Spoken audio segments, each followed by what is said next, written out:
Hello, അപ്പം നമുക്ക് ഇപ്പം കട്ടപ്പനയിൽ നിന്ന് തന്നെ നമുക്കൊരു സ്റ്റുഡൻറ്റ് വന്നിരിക്കുകയാണ്. ബെൻ എന്നാണ് പേര്.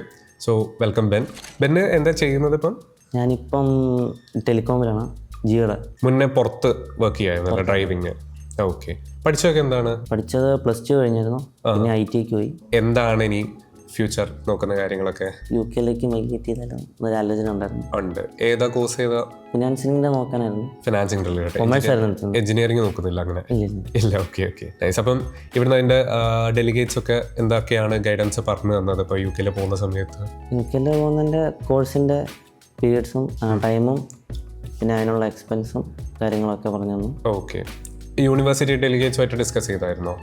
അവരോട് ഡിസ്കസ് ചെയ്താണ്. കോഴ്സിന് എന്തോരം ഡ്യൂറേഷൻ വരുമെന്ന് പറഞ്ഞു, പിന്നെ അതിനുള്ള ചെലവും കാര്യങ്ങൾ. എന്താണ് ശരിക്കും ബെൻ ഇങ്ങനെ ഒരു പുറത്ത് പോകണം എന്നുള്ള, അല്ലെങ്കിൽ UK സെലക്ട് ചെയ്യാനുള്ള ഒരു മോട്ടിവേഷൻ എന്തായിരുന്നു? UK ഫ്രണ്ട്സ് ഒക്കെ ഉണ്ട്. ശരി, ആൾക്കാരുണ്ട് അവിടെ.